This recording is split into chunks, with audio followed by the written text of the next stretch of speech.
What if I told you that God specifically asked me not to share this? Not because it isn't true, but because some people aren't ready to hear it. And yet, here we are. Because there's someone watching this right now who needed to find this video today, not tomorrow, not next week, today. And if that's you, I want you to take a breath, because what you're about to hear in the next few minutes might be the most important thing anyone has said to you all year. Maybe longer. Here's the paradox nobody talks about: the chosen ones are often the last ones to realize they've been chosen by God. They're sitting in ordinary lives, scrolling through highlight reels of other people's breakthroughs, wondering why their prayers feel like they're bouncing off the ceiling. Wondering if God even remembers their name. And meanwhile, God's plan for their life is fully assembled, fully ready, just waiting on one thing. On them. On a decision. On a surrender. On a single moment of clarity that changes the entire trajectory of everything.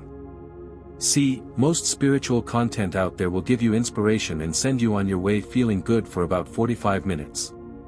That's not what this is. This is the conversation God keeps trying to have with you that life keeps interrupting. This is the spiritual awakening you've been sensing on the edges of your life, that quiet but persistent feeling that something urgent is happening and you can't afford to keep sleeping through it. There are 7 truths we're going to walk through today.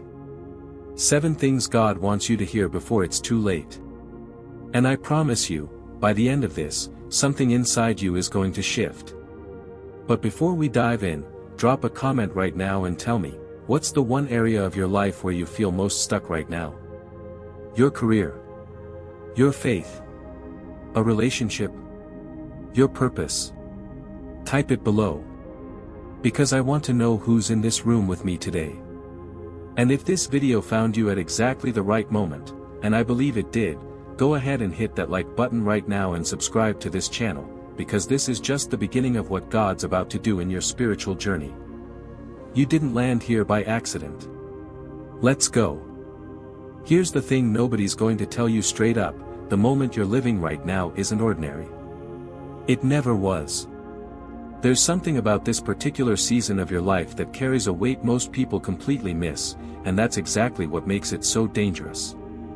The chosen ones don't always recognize the turning point while they're standing in it. They often look back years later and say, "That was it. That was the moment everything changed." Don't be the person who only sees it in the rearview mirror. Think about Joseph in the Bible, sitting at the bottom of a pit, sold by his own brothers, with zero visible reason to believe his life had a purpose.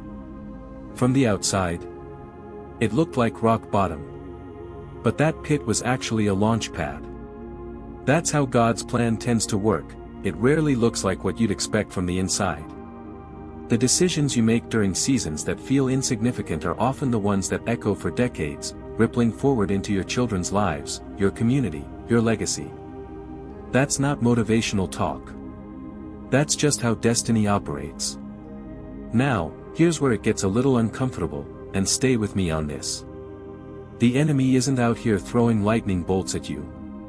That's not his style. What he's really good at is making urgency feel optional.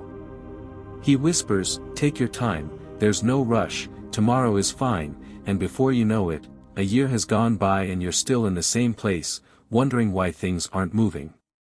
That spirit of comfort and complacency. It's one of the most effective weapons ever used against people on a spiritual journey. It doesn't look like an attack. It feels like rest. And that's the difference between someone who walks in their divine purpose and someone who perpetually almost gets there. It's not talent. It's not even faith, necessarily. It's a settled sense of, this moment requires something from me. You can feel it, can't you? There's something nudging you, maybe it's been nudging you for months. A quiet sense that you're supposed to be moving, deciding, building, or letting go of something. That nudge isn't anxiety. That's God talking. So here's what a spiritual awakening really looks like in practice. It's not always visions and goosebumps. Sometimes it's just a sudden clarity that you can't afford to keep sleepwalking through your own life. It's the moment a person decides to treat Tuesday like it matters. Because it does.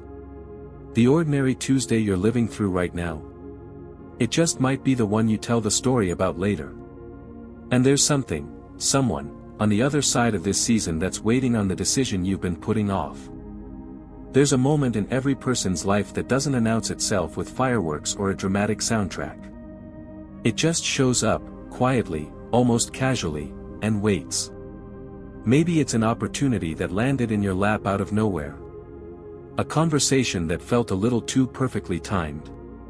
A door that creaked open when you weren't even looking for one. And here's what most people don't realize: chosen ones aren't the ones who never feel fear. They're the ones who walk through the door anyway, even when their knees are shaking. Think about Moses. God showed up in a burning bush, and even then, Moses had a list of excuses ready. I'm not eloquent. Send someone else. They won't believe me. Sound familiar? Because that internal negotiation, that back and forth between what God is calling you toward and every reason your mind manufactures to stay put, that's not unique to Moses. That's the human condition. And here's the sobering part: Moses almost talked himself out of one of the greatest divine purposes ever assigned to a single human being. Almost. Now let's be real for a second. Fear is understandable. Doubt makes sense. The opinions of people around you carry weight, especially when those people are close to you. But delayed obedience is still disobedience. That's not harsh judgment, that's just the spiritual mathematics of how God's plan operates. A door that's open today operates on a timeline you didn't set and can't negotiate. Divine opportunities don't come with unlimited extensions. And the enemy knows this, which is why he keeps feeding you reasons to wait just a little longer. Here's a practical way to think about it: if there's something in your life right now that you know you're supposed to do but haven't done, write it down. Seriously. Grab a piece of paper and write it down. Is it starting that business? Making that phone call? Saying yes to that spiritual journey you've been postponing? Committing to that church, that community, that relationship? Because vague intentions stay vague forever. The moment you put it on paper, it stops being a feeling and starts becoming a decision. And decisions have power that feelings never will. Because here's what chosen by God actually means in the context of open doors: it doesn't mean the path will be easy or perfectly clear. It means you've been trusted with an assignment that requires your yes before you can see the full picture. That's not a design flaw. That's faith working exactly as it's supposed to. And right now, there's something, or someone, in your life that you've been hesitating on. And that hesitation, it might cost more than you're willing to admit. Here's something that'll make you stop and think: not every person who shows up in your life is there by coincidence.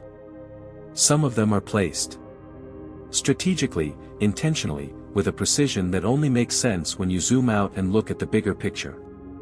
The chosen ones have a habit of paying attention to who God puts in their path, not just what God puts in their path. And that shift in attention, it changes everything. Because sometimes the miracle you've been praying for isn't coming from above, it's sitting right next to you. Think about Ruth and Naomi. Ruth could have walked away. Every logical reason pointed toward leaving. Naomi had nothing to offer: no wealth, no security, no obvious future. But Ruth stayed. And that one decision to honor a relationship that looked like a dead end, it placed her directly in the path of Boaz, her redemption, her legacy. That's how God's plan tends to hide itself, inside the people we're most tempted to overlook. The colleague you barely greet. The family member you've written off. The stranger who showed up in the most random moment of your life. Now here's where it gets personal, and I want you to really sit with this. Is there someone in your life right now that you've been dismissing? Maybe they're not impressive by the world's standards. Maybe they're going through something messy and inconvenient. Maybe they just rub you the wrong way and you can't quite explain it. But something keeps bringing them back into your orbit. That friction, that repeated crossing of paths, that's worth paying attention to. Because your spiritual journey is never just about you. It's always connected to the people around you. And this works both ways. Sometimes you are the divine assignment in someone else's story. There's something you carry, an experience, a word, a gift, a testimony, that a specific person desperately needs right now. Not a pastor. Not a celebrity. Not a best-selling author. You. That's not arrogance, that's stewardship. Recognizing that God chose to route someone's breakthrough through your hands is one of the most humbling and activating revelations a person can have. It's also one of the clearest signs of a genuine spiritual awakening. So here's something practical. This week, look around with fresh eyes. Who keeps showing up? Who have you been avoiding or underestimating? Reach out. Have the conversation you've been postponing. Show up for the person you've been too busy for. Sometimes the most profound divine purpose is disguised as an inconvenient relationship that just won't go away. And whatever you do, don't miss the connection. Because missing the person often means missing the message they were carrying for you. And what comes after this?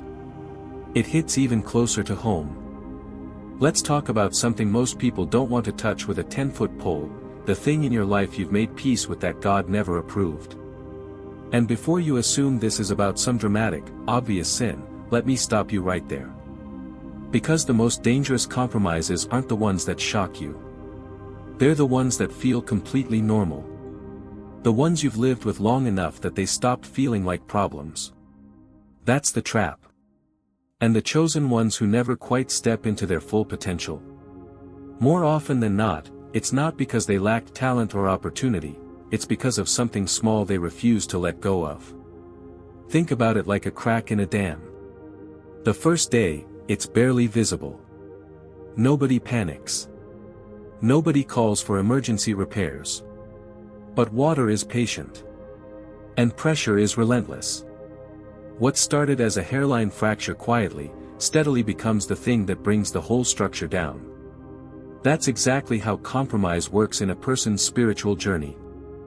What began as a small exception, just this once, it's not that serious, everyone does it, has a way of becoming the ceiling that keeps you from rising into everything God's plan had prepared for you. Now here's where it gets uncomfortably specific, and stay with me, because this is where the real growth happens. That habit might be how you spend your mornings. Scrolling for an hour before you've said a single word to God. It might be the relationship you know isn't right but feels too comfortable to leave. It might be the bitterness you've been carrying towards someone who hurt you years ago, quietly poisoning your prayers without you even realizing it. Bitterness, by the way, is one of the most underestimated destiny blockers in existence. It feels justified. It even feels righteous sometimes. But it's a chain dressed up as a feeling. Here's something practical. Grab a quiet moment this week and ask yourself one honest question. What have I been tolerating that I know doesn't belong in my life? Not what someone else thinks. What you know, deep down, in that place where you can't lie to yourself. Write it down. Then pray over it specifically, not a general, God help me be better, prayer, but a targeted, surgical prayer. God, I surrender this specific thing. I don't want it to cost me what you have planned. That kind of honesty before God is where spiritual awakening actually begins, not in the big moments, but in the quiet confrontations with yourself. Because here's the truth that hits hardest, the enemy doesn't need to destroy you dramatically. He just needs to keep you comfortable enough to stay stuck. A chosen by God person living 10% below their potential, year after year, is one of his greatest victories. And it's all because of something that seemed too small to fight. Don't let small be the word that defines your legacy. Because what comes next in this conversation? It's going to completely reframe how you see your prayers, and why some of them feel like they're hitting the ceiling. Here's something that might just change the way you pray forever. God heard you. The very first time you cried out, the very first time you whispered that prayer in the dark when nobody else was around, He heard it. Not eventually. Not after you repeated it enough times. Immediately. So if that's true, and it is, then the question isn't whether God is listening. The question is why the answer hasn't shown up yet. And the answer to that question is one most people aren't ready to sit with honestly. Because it's not about God's timing being mysterious. Sometimes it's about our readiness being incomplete. Think about the story of the 10 spies and Caleb and Joshua. God had already given them the promised land, it was done, decided, sealed. But 10 out of 12 people looked at the giants and said, "We can't do this." And that unbelief didn't just affect them personally. It delayed an entire nation for 40 years. 40 years of wandering in the wilderness because the gap between God's answer and the people's readiness to receive it was too wide to cross. That's not a history lesson. That's a mirror. Because chosen ones can carry the promise of God and still talk themselves out of receiving it through chronic, quiet, socially acceptable doubt. Now let's make this practical, because unbelief doesn't always look like dramatic doubt. It doesn't always sound like, "I don't think God can do this." Sometimes it sounds like, "I'll believe it when I see it." Sometimes it looks like praying for a breakthrough and then making zero decisions that reflect any expectation of that breakthrough actually arriving. If you're praying for a business and never opening the laptop. Praying for restoration and never making the call. Praying for healing and researching every reason why it won't work. That's passive faith, and passive faith is the gap between God's plan and your reality. Here's a concept that rewired everything for me personally, acting as if. Not in a delusional, ignore reality kind of way. But in the way that a farmer plants seeds in winter. The ground looks dead. Nothing is visible. By every external measure, nothing is happening. But the farmer doesn't sit inside waiting for green shoots before he plants. He plants because he believes the harvest is coming. That's what an active spiritual journey looks like in practice. It's updating your resume for the job you prayed for. It's clearing space in your life for the relationship you believed God for. It's behaving like someone whose prayers have already been answered, because for the chosen by God, they have. And here's the part that should light something up inside you: spiritual awakening often isn't the moment God moves. It's the moment you finally align your actions with what you claim to believe. The prayer was heard on day one. The answer was prepared before you even asked. What God is waiting for isn't more words from you. It's the evidence that you actually believe what you're saying. And right now, someone in your life is watching to see if your faith is real, not because they want to judge you, but because they're quietly drowning and they need to see someone who actually believes before they'll dare to believe themselves. Here's a truth that's going to sit heavy for a moment. There is someone in your life right now who is one conversation away from a completely different future. Not one miracle away. Not one church service away. One conversation away. And that conversation is yours to have. Not your pastor's. Not some famous preacher on a podcast. Yours. Because God didn't position them in your life by accident. He positioned them there because you specifically have access to a place in their heart that nobody else does. That's not pressure. That's one of the most profound expressions of divine purpose a person can experience. Think about Philip in the book of Acts, minding his own business, walking down a desert road, when he encounters an Ethiopian official sitting in a chariot reading scripture he doesn't understand. And the Spirit simply says, "Go near and join that chariot." No 5-step plan. No perfect script. Just go. And that one moment of obedience launched the gospel into an entire continent. That's the thing about God's plan, it often looks ridiculously simple from the outside. A conversation. A text message. A coffee. An honest, "Hey, I've been thinking about you." But the ripple effects. Generational. Eternal.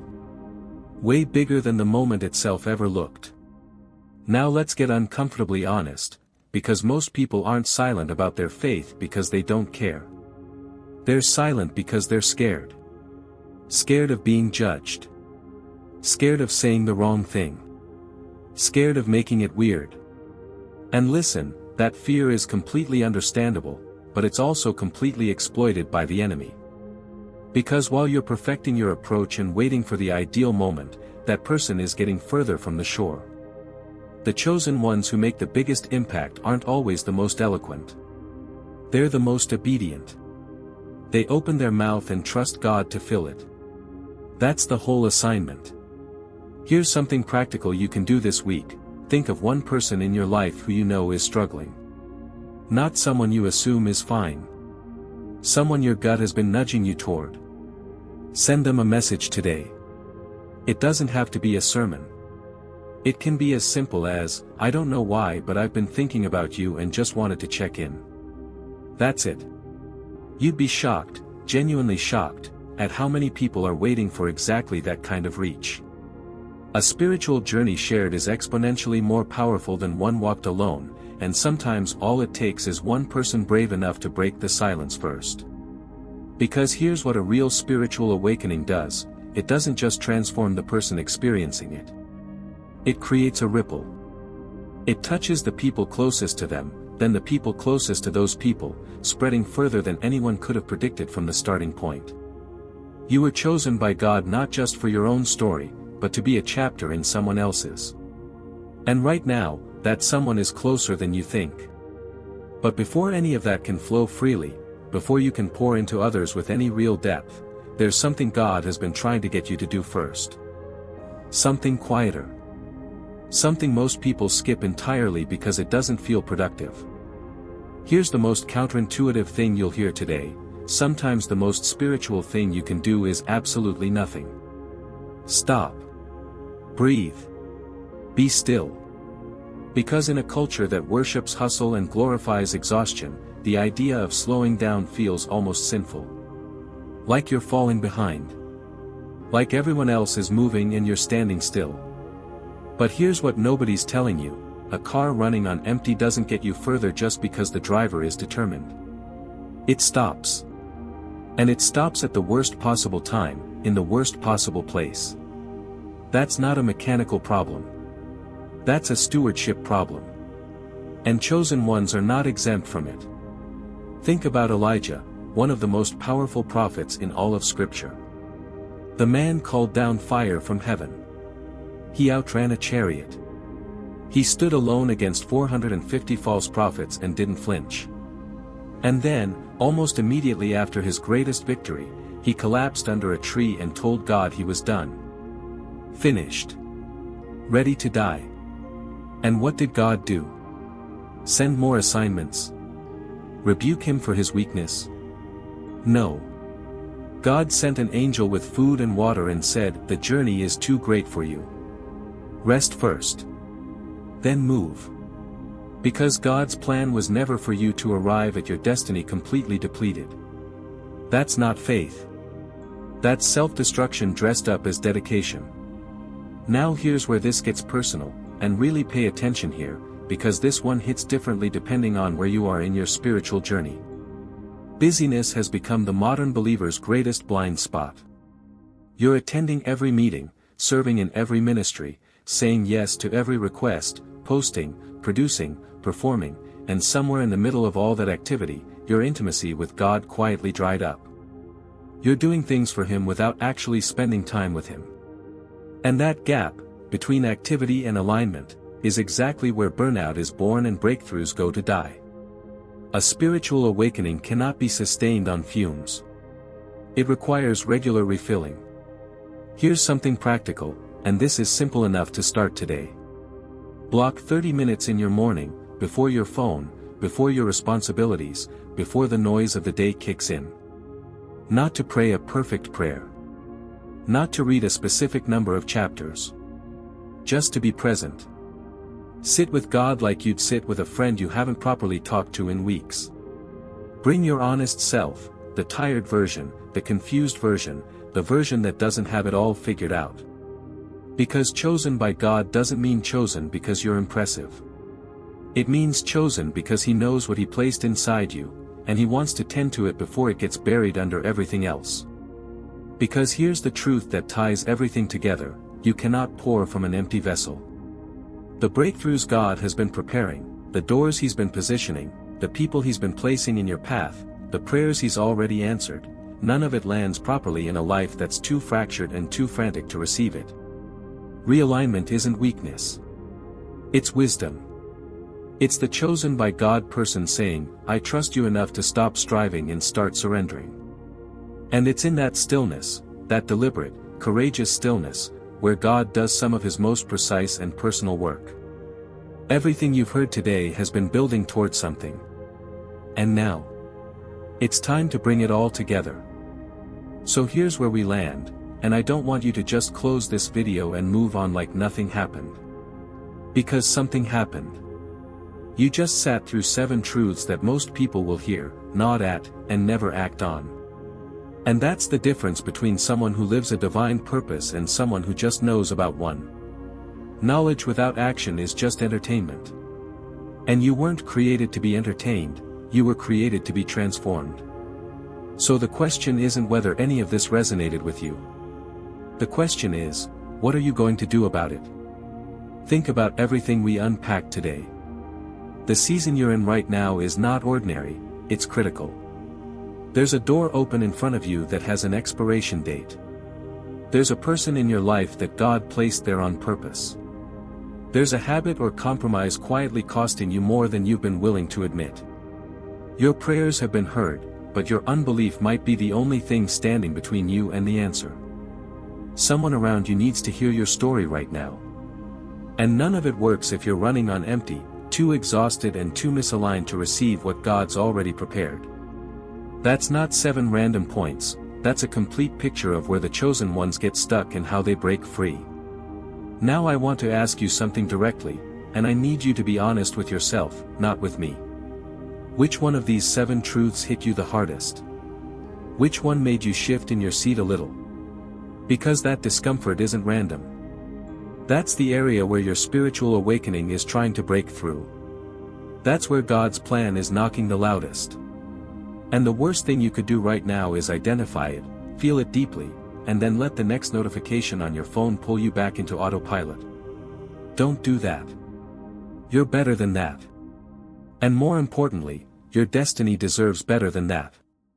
Here's your challenge for this week, pick just one thing from today. One door to walk through. One person to reach out to. One habit to confront. One morning to sit in stillness before the noise begins. One prayer to pray with actual expectation behind it. You don't have to overhaul your entire life by Friday. But you do have to move. Because a spiritual journey that never translates into action is just a feeling. And feelings fade. Decisions don't. The chosen by God people who actually step into everything God prepared for them aren't the ones who felt the most, they're the ones who moved the most, even when it was uncomfortable, even when it was scary, even when nobody else understood what they were doing or why. So let me leave you with this, it's not too late. Whatever you think you've missed, whatever door you think has already closed, whatever prayer you think went unanswered, it is not too late. But this moment, right here, right now, this is the moment that counts. This is the turning point. And the person you are 5 years from now is being shaped by the decision you make in the next 5 minutes. So make it count. Now, subscribe to this channel and turn on the notifications, because we go deep here. We don't do surface level. We don't do comfortable. We do the kind of content that actually changes lives, and your divine purpose is too important for anything less. I'll see you in the next one. Don't be late.